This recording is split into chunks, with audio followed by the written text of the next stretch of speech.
Matchmaker.fm connects podcasters and guests. Welcome to Matched, the show where we talk to some of the most incredible guests available for an interview right now. I'm your host, James Mulvany, founder of Matchmaker.fm, and this is Matched. Hi, I am Laura Miller, and you can find me on Matchmaker.fm. Hey Laura, how's it going? Welcome to Matched. Thank you. I'm doing well. It's good to be here. So, we always start with a couple of icebreaker questions. So, firstly, what's the most favourite item that you've bought this year? I know everyone's been in lockdown, been buying lots of random stuff online. So what's your number one item?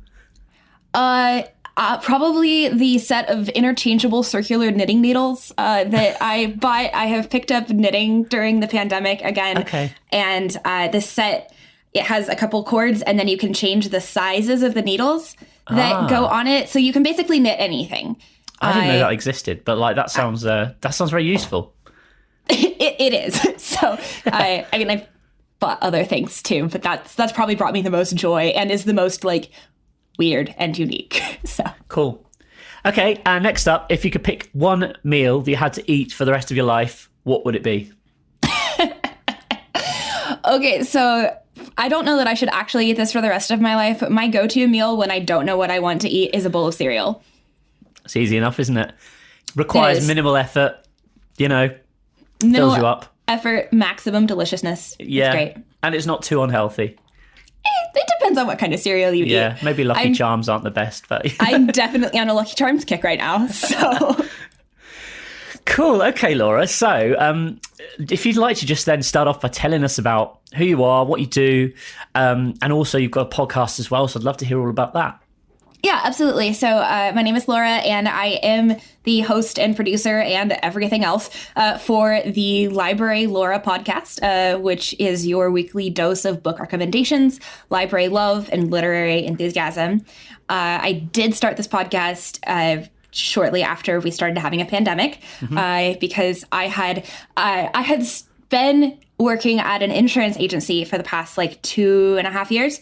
And in December of 2019, I stepped away from that job because I was going to, quote, figure out what I'm doing with my life, end quote. And what I was doing with my life in 2020 was surviving a global pandemic, which I didn't know was what was going to happen, but it is, in fact, what happened. And so, at the beginning of the year, I worked as a barista. I worked in a university bookstore. I stopped doing all of those things because of the pandemic. And I was trying to figure out what I was going to do. And meanwhile, reading more books than was probably healthy. And so just kind of started dreaming of, blogging or podcasting or something to that effect when it came to books and reading. And now I have a podcast. So, I just started it as an experiment, really. Yeah. And it's gone really well, and I want to keep doing it. Do you feel like you sort of caught the bug? Yeah, definitely. I think books is a great thing to podcast about as well, because number one, there are so many of them, you can go into pretty much anything. And number two, it's really easy to sort of discuss a book, isn't it? Because it's already split into different chapters, so you can kind of really be super specific about what you're going to be talking about.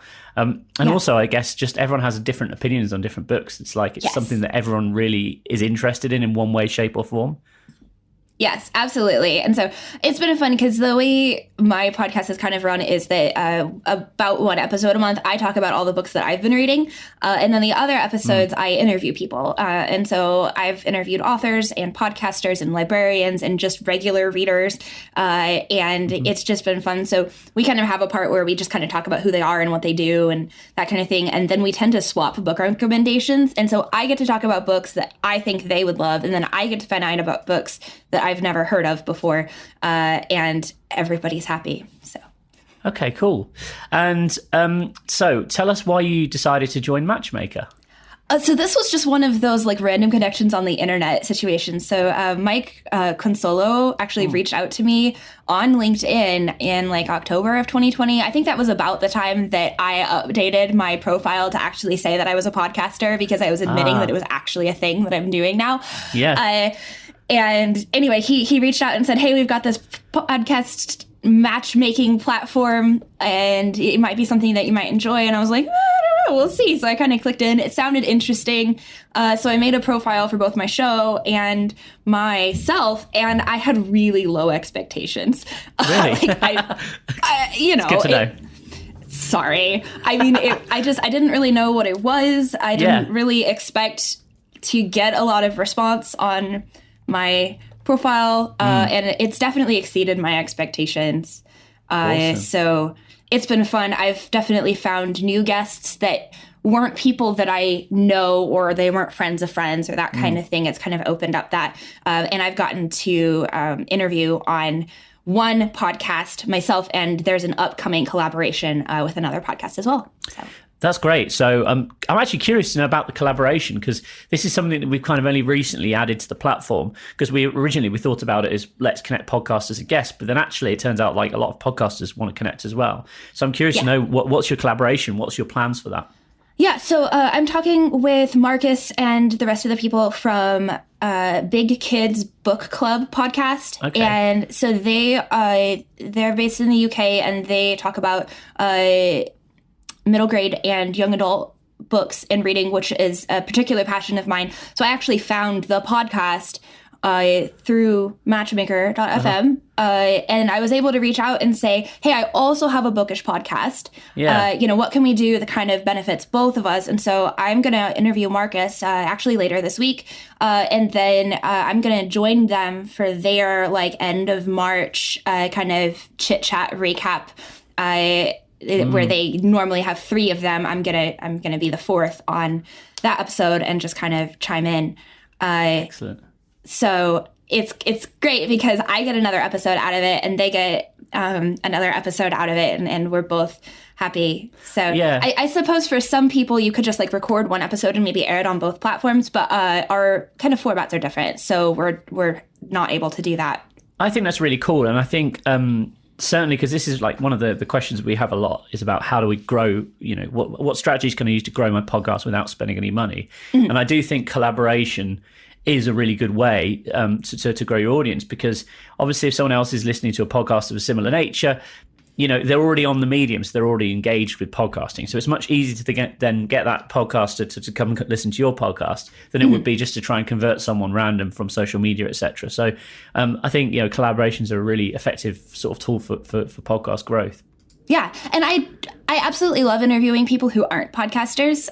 There's a certain beauty to that. But people who are podcasters are already comfortable with the platform. They already have all of the microphone and setup and everything. And there's just sort of a lot less explaining that has to go on of like how it all works. And so it's kind of a shortcut in some ways, which is nice too. So tell us about some of the interviews that you've managed to land through Matchmaker on your own show as well. Yeah, absolutely. So my first interview, like the third person that contacted me through Matchmaker was Connor Braden, who is actually a podcaster as well as an author. And he runs the Story of a Storyteller podcast, and he writes thrillers. And we just had an absolutely delightful chat. We talked so long that I had to split it into 2 episodes. That's great. And we just didn't shut up. It was really great. So that was definitely a fun one. And I would never have, never is a big word. I would very unlikely have connected with him in any other way, because he's in Ireland and I'm in Kansas City. And I don't know. I just don't think it would have happened without Matchmaker. Cool. I also just recorded an episode, it's not out yet, with a gal named Stephanie Ryan. She's got a PhD in chemistry, and she works with learning resources for kids and parents to teach their kids about science. And my younger sister is pursuing a doctorate in chemistry at Notre Dame. And so I actually had Stephanie and my sister and me on the podcast together, and we talked about teaching kids science and that kind of thing. And she's got a board book for kids called Let's Learn About Chemistry. And we just had a great chat. So I'm excited to air that one pretty soon. And that was also through Matchmaker. So. Awesome. That sounds, they sound really like interesting conversations, and very different conversations as well. Yes. Which is good. So I guess, it kind of helps with you in terms of like building a kind of like a diverse range of episodes for your show. If you could kind of like nail down on some more podcasts that you'd personally like to guest on, what sort of podcast would you say that could potentially you'd be interested in appearing on? The first episode that I got to be a part of as a guest, which I never would have guessed would be my first one, was actually with David from Wellbeing and Career World. At that time, it was known as Aviation Zorro. So it's a podcast about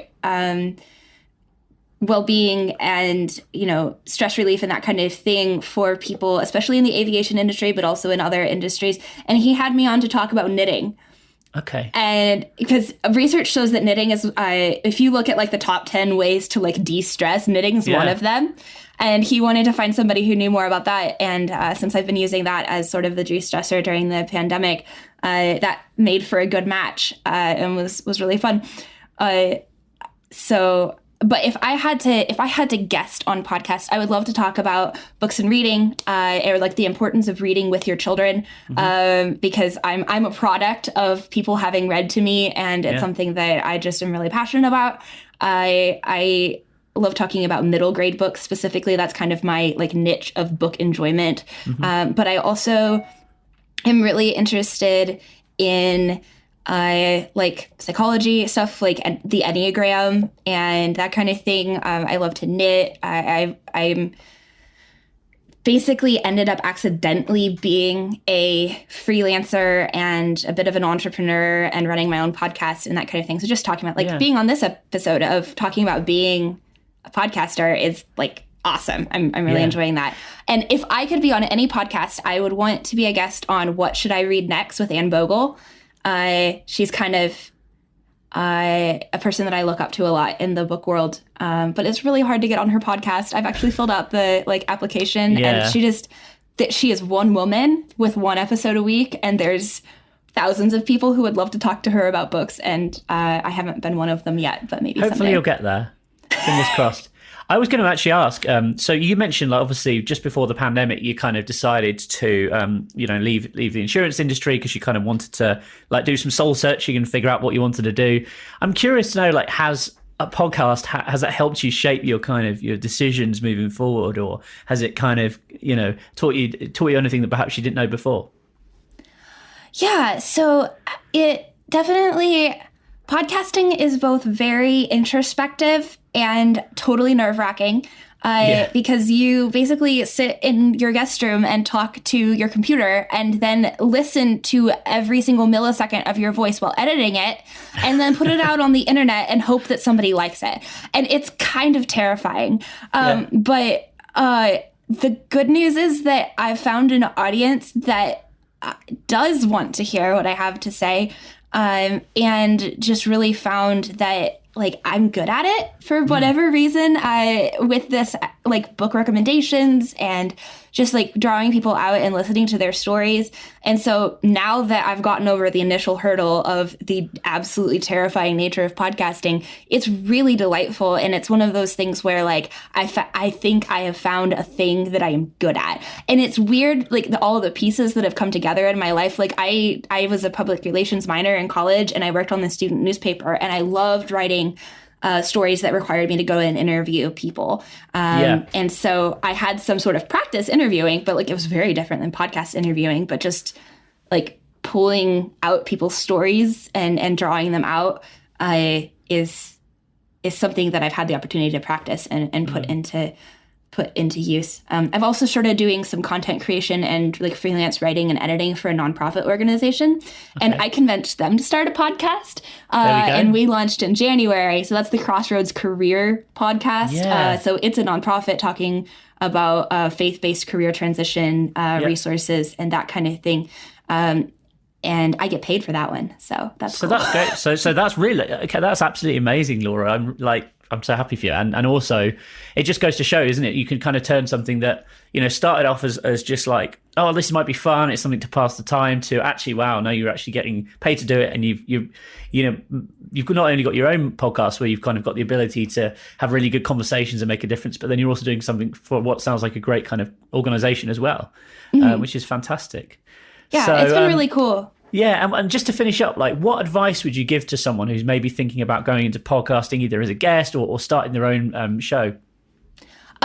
Just do it. I will say I am really glad I invested in a like pretty decent microphone to start with. I've got a Yeti, or a blue Yeti Nano is the one that I use. So not sponsored or anything, but something that has a decent sound quality, because you'll just feel better about all of your episodes if they don't sound like crap. And then I know for me, I was kind of reticent about the sound of my own voice to start with. But I will tell you, after editing, hours and hours and hours and hours of your own voice, you get used to it and it's not so bad. And I mean, I think we're not anymore in the era where you have the one kind of voice that's appropriate for radio. That's like that really deep baritone. The number of voices that are out there that people are used to listening to for podcasts, audiobooks, all of that kind of material is getting more and more diverse. And so as a woman with a little bit more of a high-pitched female voice, I don't feel so alone on that at this point. You sound fine. And like, do you know what? I completely agree. I think there's so many people get really caught up on like, oh, you've got to sound a certain way in order to be on podcasts. Maybe it's like an older generation thing as well, where like back in the day, everyone on the news broadcast had to be really formal, or like in the 80s, the DJs were like really cool, like yay. But like actually, you can just be yourself on podcasts, and you don't have to kind of think you have to fall into any sort of category or whatever. Just be yourself. I think that's good advice. And yeah, when you're right, when you start listening back to yourself again and again and again, you kind of just get used to it, don't you? Yeah. And I mean, I've had people tell me that they love my voice on the podcast and I am so happy, because I like tolerate my own voice still. Like, I don't love it, but it's effective. And the other thing that I have to say is, if you're passionate about something, you do sound like an expert just because of the amount of care and passion and energy that you have going into it. And so don't do a podcast about something that you're like ambivalent about. Do it about something that you're really passionate about, because that will really come through in your voice, and that'll be contagious. And so, I mean, if your podcast that you want to do is about underwater basket weaving, but you're passionate about it, chances are that somebody out there will want to listen to it because they're also passionate about that thing. And I think just also like not trying to force it. Like, there's going to be some people that love you and think you're great and are never going to listen to your podcast, and that's okay. And there's going to be other people that you never in 1,000 years expected, and they listen to it and they love it. And that's great too. So, that you don't really get to pick who your audience is. It kind of picks you. But it's really fun and enjoyable to do. And that's what you want. You want people who are going to ultimately like and sort of enjoy your content. And I think you mentioned the fact that people are reaching out to you is really great as well. And, again, it's good to try and have those conversations with your audience, I think, as podcasters, because, it's great to take on feedback and just getting engagement is really rewarding too. Yeah. One piece of advice, so I connected with Jed Doherty from Reading with Your Kids podcast, actually through Matchmaker as well. And one piece of advice that he gave me that I haven't had to use yet, but I really appreciated him saying it, especially as me being a new podcaster, was that just because you record an episode doesn't mean you have to air it. Yeah. And I was like, I don't know that I ever would have said that out loud or, felt the freedom to do that. But I think it gives me the ability to kind of experiment. So, I can reach out to somebody, if somebody reaches out to me, we record, and if it's just a total flop, like, I don't have to air it, and that's okay. And I think that gives me sort of the creative freedom and the like responsibility for my own platform that like I get to make the decisions on that. And that was just really encouraging to me. And something I probably would have never, it wasn't a soundtrack in my own head. So he kind of added that, and that was really encouraging. Cool. Okay, Laura, thanks very much. And just to finish up, if people want to find out more about you, how can they get in touch? How can they find your podcast? And obviously they can connect with you on Matchmaker. Yes. So I am on matchmaker.fm. And then I recently did the big girl thing of buying the domain, which I should have done a long time ago. But again, I'm still kind of admitting that this is a thing that I do, I think. But it's librarylorapodcast.com. You can find me on social media. I'm on Facebook, Library Laura Podcast, Twitter, Library Laura Pod, because podcast is too long. Instagram, I actually have 2 accounts. The one I've been hanging out on for a long time is library.laura. And I talk about the podcast, but I also talk about books that I'm reading and my little free library and the crocuses that were blooming this week. And then I just started uploading content as well to Library Laura Podcast on Instagram. And that's just going to be your once a week, hey, there's a podcast. Cool. So, Laura Miller, thank you very much. Absolutely. Thank you so much, James. It was a pleasure.